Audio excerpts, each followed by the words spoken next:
Hello, welcome back. So we continue a series today of talking about the phase of actually us doing the work that we've set out to do. Again, if you remember, by this time, we have usually set up our daily tasks, activities, the things we need to do. And so that's what I'm going to talk about today. So hello. My name is Rachel Kaiser. I am a business coach and also a productivity business mastermind coach. And today that's what I'm going to talk about. So one of the things that we do know that we have to help ourselves, really, it's really helping ourselves, because many times we find ourselves going down a rabbit hole, is finding ways that, will stop us from doing any of the time-sucking activities. So most of these activities would either be online if you work online, or anything else that, one of us or any of us would be doing. Um, we do know that one of the things that post-COVID, many of us are working from home. So I'm going to talk about some of those. The first thing is, if you're working from home, some of the time-sucking activities is you have to have set up, time for you to actually be really concentrating on what you're doing.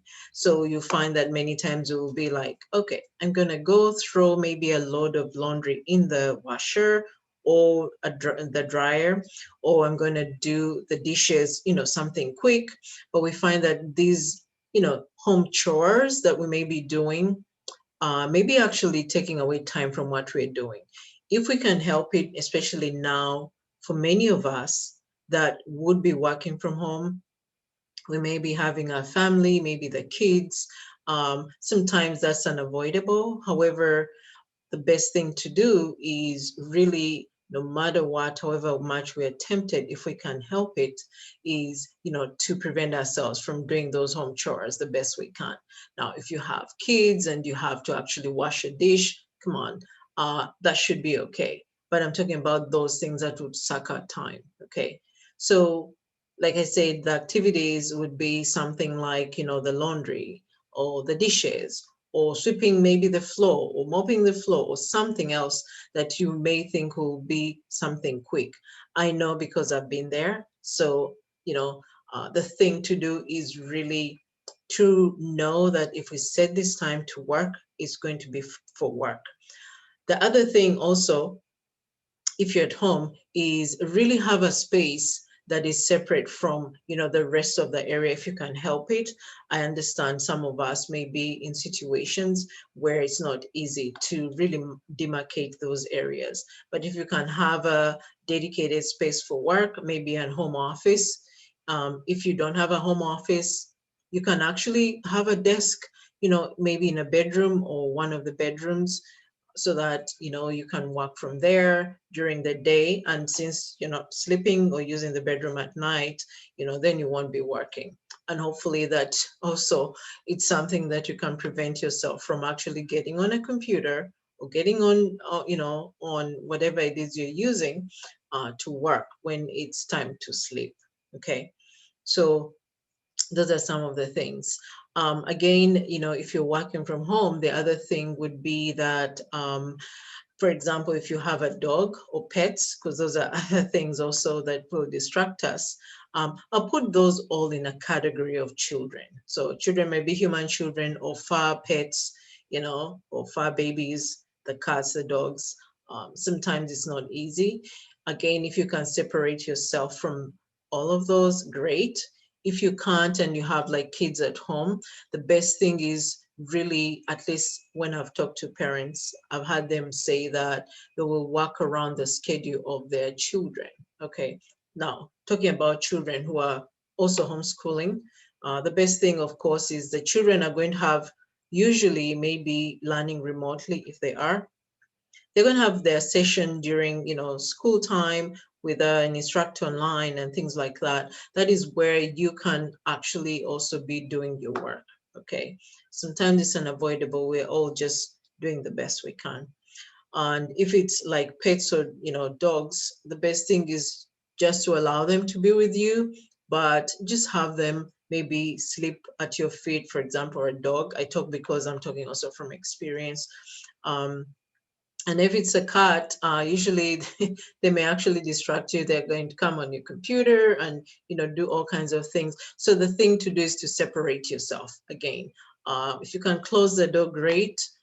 Some of them may be you're the only person at home. They may have separation anxiety, especially now with many of us having working from home. If that is not your case and you can shut the door and work, great. But if it's where the situation is, it doesn't allow you, or the dog pet doesn't allow you to work without them being there, um, then the best thing is, find a way to control that. That's the best way. Pets usually are trainable. And so if you teach them, hey, this is mom time or something, they may sit down actually and not really disturb you whenever possible. Okay, so that's working from home. And then B, that was A. B is also us online, tracking our time online. So by tracking our time online, excuse me, one of the things that I would recommend is for us to use apps, different apps that can help us to either track or to either stop us from going online. And I'm going to just share 5 that are really some of the best that you can use. So one of them is called the Toggle Track. Is TOGGL. These will all be in the notes that I'm going to share. So what the Toggle Track actually tracks your time. It's a free app. It's freemium. If you want really more, you can pay for that. It's about $9, but the freemium is actually good. It's enough to do that. And then the next one is Harvest. The Harvest one actually tracks hours and expenditures, and this is very good for teams. It also is very good, so you can use that. The third one is called Ever Hour, and as you can hear, it's really for viewing and managing team availability. You can use that, and the team can see who is available for what and things like that, and also viewing your time, your hour. And then the fourth one is called Hour Stack. So Hour Stack really helps you to visualize time differently, to see the time that has been, the time you're working, or you may be actually away online and things like that. The fifth one is called Rescue Time. This one really will help you to reduce your distractions online. It will help you actually, for example, have an audit of for you to see where you're spending the most time that, if you want, especially to see where maybe you're spending in your time. Because many times when you see something, it really cements it. And if we're spending more time online, certainly there's where you're working online, but online meaning, sorry, social media, websites and things like that. Now, if your job entails actually having to work on social media, that is a different story. But it's when we know we're going to the scroll time and all of that, and looking at this and reading that and watching a video and all of that, that also is where it becomes distracting. Now, if someone's work entails maybe doing research and having to do those things, scroll, find out information, that's a different story. However, these apps, I believe, will be able to help you. Okay, that is tracking our time. Actually, I'm going to back up, sorry. That is really tracking our time, not necessarily social media, but just tracking the time that we're, the time we're doing our work and things like that. And then I'm going to talk about how we can stop ourselves from social media.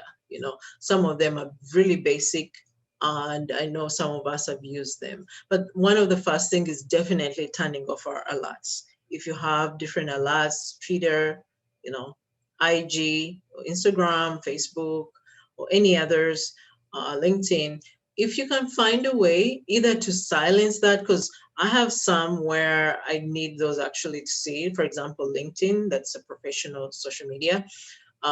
Mine are silent. Mostly my phone is off. The ringer is actually off. And the reason for that, actually, this is my takeaway from the healthcare industry. Most times we aren't allowed to have the phones ringing. So many of us have our phone ringers off. And I think probably it applies to many industries if you're working. Many times the ringers are off. So it's same for us. So have your alerts turned off. And then also, if you can help yourself, you know, set a time where you can schedule time rather to actually check your social media. So this would be maybe during your break or every so often. For example, especially if maybe it's important for your work or business, you can schedule those times to look at that. Let's say if you give yourself 1.5 hours, you're going to be focused, do your thing. And then afterwards, you can say 15 minutes for checking emails or checking, looking online. Okay. The other one for social media that you can also use is called an app called Sense, Sense. This one is actually used to set daily limits. You can use it to help yourself set daily limits to how much you're looking at social media. That will help you. Um, the other one that you can use also as an app is called Off Time. This one actually is an app that will have you going through hurdles in order to actually get to social media. And the idea is that, once it becomes harder to get to that, you really don't have, much desire to actually go on social media. So you find that with time, probably your time on going and checking will go down and it will reduce to where at least you can either keep it off or just check your social media at particular times of the day. We are all at different levels of social media. Some of us can actually stop ourselves, some of us can't. I mean, that's how really addictive this thing can be. I think you've heard of dopamine, um, the hormone that, exciting dopamine, where if we see a like, an alert for a like, or an alert for some message or something, we become happy. So that is why I'm talking about we have different levels of um, really the desire to look at social media. Okay, so the two. And then the third one is called freedom. Freedom will let you actually block any time wasting apps that you may want to block yourself. You use it, you open it, and it allows you to decide which apps, excuse me, you want to block that maybe you feel are taking your time. So again, for social media, we reviewed three, apps. One is called Sense, and then Off Time, and then the other one is called Freedom. Okay, but that goes to item number three of how we can, stop ourselves from social media. So that one was to use an app that helps you to do that. So then going to the fourth and the last one is rather is fourth, third, sorry, is you how to set your phone off. You can either put your phone off, like really off, or maybe airplane mode off, or you can literally take it to another area within your workspace. Maybe leave it in your handbag, where if your handbag is somewhere, or leave it in another room if you're somewhere where there's another room you have access to, so that you don't have really you don't the phone is not near you, and you don't keep on checking it and rechecking to see if you have new messages. um, and then obviously the other one would be for you to schedule time to look at, your social media. Okay. Scheduling time is also good. It could be end of a certain time period or end of maybe the day. Maybe the day is too long, somewhere in the middle. I think if we allow ourselves also to have that, that is good. Otherwise, if you feel like you're depriving yourself, then it becomes a bit harder, and then we can fail. So give yourself a little bit of that, however much that you can push it or go forward. All right, so that's C. And then D is us scheduling time for ourselves.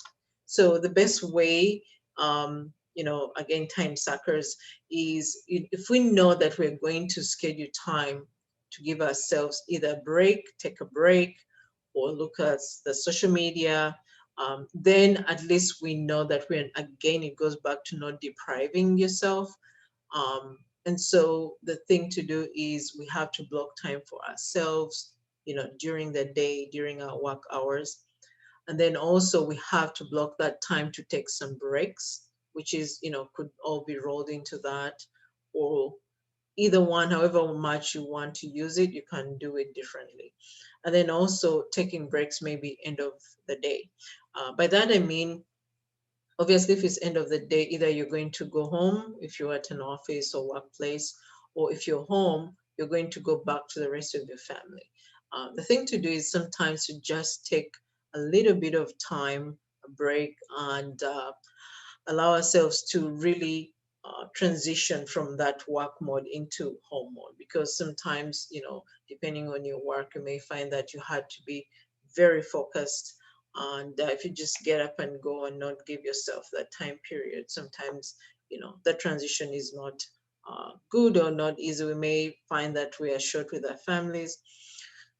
We may find that we're going to bring what we've been having at work to our families, or home, or wherever we're going. So the best thing is allowing ourselves to take that time, for that transition.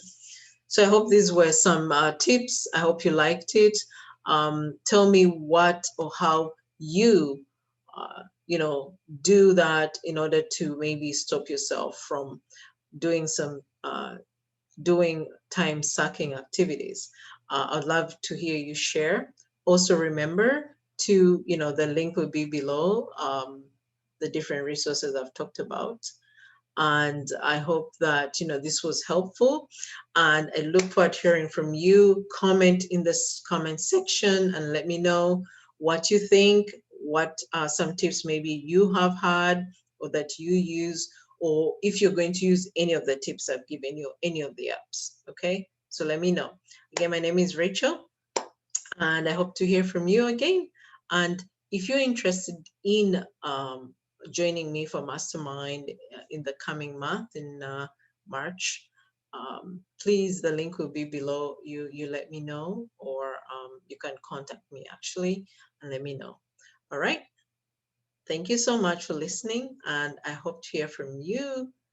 If you have any questions, feel free to send or comment, send an email or comment. Thank you so much. Bye.